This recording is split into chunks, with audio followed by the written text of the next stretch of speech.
One Piece chapter 1191 is here.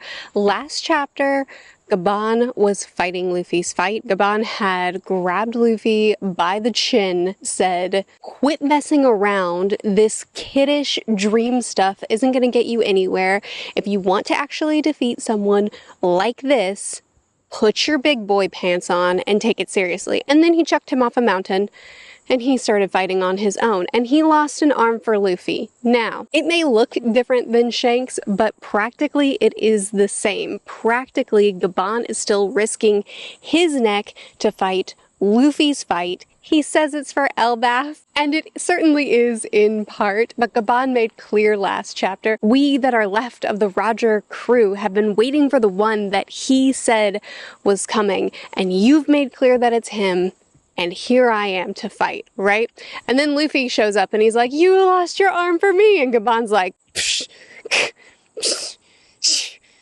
Nuh-uh. He is fighting for Elbaf, but he's also fighting for his captain's dream, and that means he needs to be fighting for Luffy too. And it's made quite clear that he's still trying to protect Luffy, even as he tells Luffy, "Nuh-uh, you're a disappointment, I don't even like you, you're stupid and you smell." At the same time, he's telling him, get away, get out of here. You people that are still able to walk, get him and run. I'll die here while you get him away. He sees the significance of who Luffy is and what he represents, and he's trying to protect that. He's just doing it in the tough love, what a disappointment you are, get it together, kid, kind of way. I do appreciate that right after his line, "Don't be stupid, I've lost my hope in you. I was fighting for Elbaf's sake." His very next line is, "Guess we can't let things end this way, huh?" He's like, "No, I don't even like you. So we're fighting together or what?" So Luffy finally asked the question, who is this man?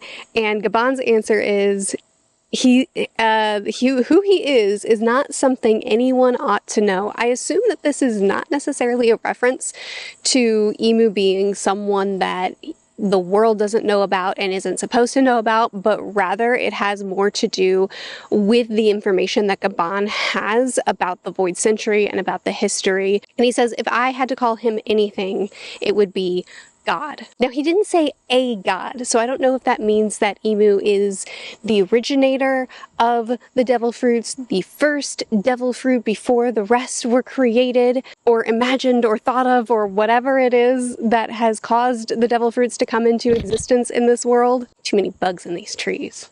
Whose idea was it to put bugs in the trees? Or if reading it as a god would be just as accurate, I don't know. But what I do know is currently in this fight, we have the sun god against the Imu, whatever is left to be revealed about him. We have two gods fighting against each other, both able to alter their bodies on command, both able to heal themselves, both seemingly unwilling to give up. And it looks like this fight is just getting started, which I'm pretty excited about. It is funny that Imu's dialogue in this chapter is essentially, "Man, I should have killed more kids." It is funny because he's willing to eliminate an entire island because it's close, supposedly. But when it comes to the rest of Rox's crew, he's like, probably not worth my time. But that's also kind of consistent with Imu's character. It seems like he leaves things to kind of sort themselves out quite often. He didn't care that Brook saw him, he just kind of moved on. Kobe's still running wild after everything that he's seen. Luffy was left to wander the sea for how long? I think Imu does have some of that fatal arrogance that I've been crediting him for not having. He is seemingly taking things very seriously, showing up in person, not just letting his lackeys take care of things again and again and again. But I think we're starting to see a lot, well, I mean, we've seen clues of this throughout the entire series, but anyway, or since he's been revealed, we've credited these things to him, but he certainly has some of that villainous arrogance of like, you puny humans, nah, you're not my problem. And he's starting to see, okay, yes, I have shone a spotlight on Luffy. That was maybe a mistake. Okay, yes, I did leave Roger's crew to just do what they want.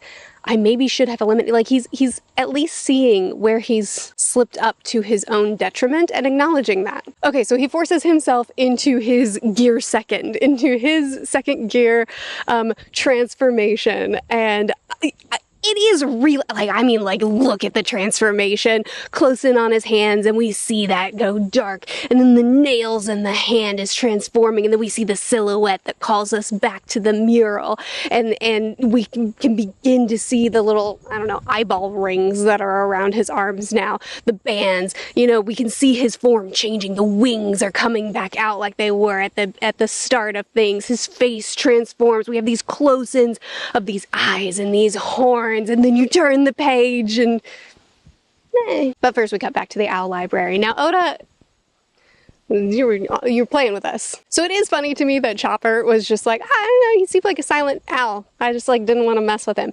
That is pretty funny to me because he was in the library for an extended time, like for several days, right? And he's right there, one of the only people that can communicate, the only person that can communicate with animals that we're aware of. He knows good and well that humans typically don't communicate with animals. I mean, there might be someone in this world that I've just forgotten. That wouldn't surprise anyone. But he knows this is a unique ability to him. And then he shows up in a library with a giant, clearly intelligent animal. And like, he never went up and was like, hey, I'm Chopper.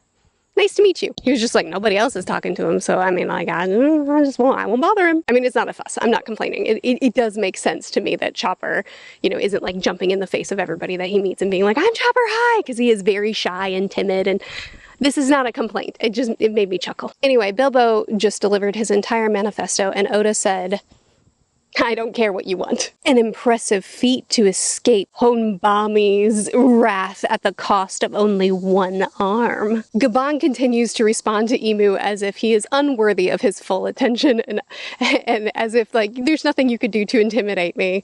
Sorry. But then turning to Luffy and being like, get out of here. I'll stay. I'll fight. I don't care if I only have one arm. Get out. I'm absolutely loving Gabon in these chapters. So we have a Luffy who is still very much not recovered. We have a Gabon who is still very much injured, and Emu's ready to come in and just finish things until Hiruden jumps in and decks Emu, sends him flying. Now we know that Hiruden does have really powerful punches, and Emu has been knocked back again and again and again. I mean, the chapter began with him still recovering from the last time that he was knocked back. So it's not like, I mean, I admit that I'm surprised. I didn't expect Hiruden to come in with such a strong first attack, but we know that he has strong physical attacks, and it's not like Emu has proven himself to be someone who can't get knocked around. It's just that he also instantly recovers, and he's incredibly powerful himself, so his attacks back are really debilitating. It's an interesting choice to give this incredibly powerful foe, who we are intimidated by, and who we are meant to feel a lot of tension in this fight, and we have been feeling, or at least I have been feeling tension up to this point, and still do, but you give him a level up form, and then knock him back instantly before you show us what this level up does. Like, I don't see him being stronger, faster, better defense. Like, I haven't actually seen any benefits to the second gear, to the second form, before he's knocked back. So it is an interesting choice because it almost, in my opinion, it almost undercuts the second form, or second level. I don't know what I should call this. I will say though, that to me does indicate that we're in this for a lot longer, because I can't imagine Oda, this doesn't feel like the beginning of the end. It doesn't feel like we just got the final form of Emu, and now look at what he can do. It kind of feels like we're going to keep fighting for a while, and we're going to keep watching our crew build up more people, build up more strength. Luffy still needs to figure out how he can attack Emu on the same level that Gabon has been doing. We still have Zoro and Sanji fighting their individual battles. After they finish those up, they may come join us here as well. Emu has just leveled up, but this level up doesn't feel significant, like, oh no, we're gonna die now. And maybe next chapter it will feel that perilous, but at this point it's feeling to me like we're settling in for a long fight. Like, our characters are going to be doing a back and forth with Imu for a lot longer, which I'm pleased by, because when we got all the indicators that Imu is on a time, that he can't stay in this realm forever, he's going to have to return to the throne room eventually, I assumed Oda was going to give us 3, 4, maybe 5 chapters with him before he retreats, and then it's just going to be like a little bit of teaser, but it's not time to really fight Imu. I don't think that's true anymore. I think we're really fighting Imu here. Not final fight necessarily, almost certainly not final fight, but I think we're getting, I think we should settle in. Hiruden knocks Imu back. Imu throws bombs at us. Gaban continues to beg, Hiruden, take Luffy away. I'm here. I'll take care of things from here. I'll hold him off. Go. And Luffy says, no, I don't need to go anywhere. I ate a ton of food before this. I absolutely love Gaban's response. That's not real logic. You can't keep fighting. It's clear. In a series full of absolute nonsense, I do love when the characters are like, that doesn't make sense. But anyway, Luffy redigests his food. He ate enough so that he can just digest some more now and heal up. Now, I'm not trying to power scale. I'm just saying a cow has 4 stomachs, so I'm not impressed. Do it 3 more times and we'll talk. Honestly though, for several chapters he has been trying to heal himself, so I have been expecting this. I've been waiting for him to heal himself. I didn't expect it to be like, I still got some food I haven't digested yet, let me puff myself up, and then somehow that, I mean, I don't know. But yeah, sure. So Luffy has energy again. Hiruden says, no, I'm an Elbaf warrior. I'm prepared to die here. And Loki shows up and says, me too, brother. I gotta say, it is very, it's a small scene. It's a tiny little panel in a very big page. And it only takes space of that one panel. We don't get a minute to like really pay attention to it. It's small, but it's significant to me because I have been waiting, and I'm sure you have been waiting for these brothers to reconcile the way their father wanted them to, and to stand side by side and fight together.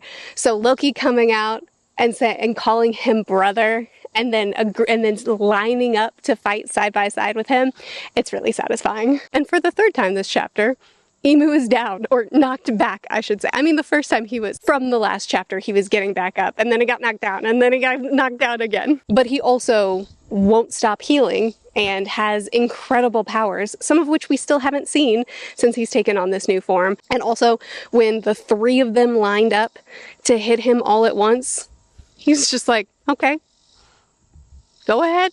Like, he was not worried. So, looking forward to the next chapter. What did you think? What do you want to talk about in this chapter? What did you enjoy, not enjoy? What are your thoughts about what's to come next? And how many chapters do you think we have left of this fight? Because I really thought that it was going to be much shorter than it has been, and much shorter than it's looking like it's going to be moving forward. But I'm not mad about it. So, chat with me more in the comments. I'll see you again soon. Bye.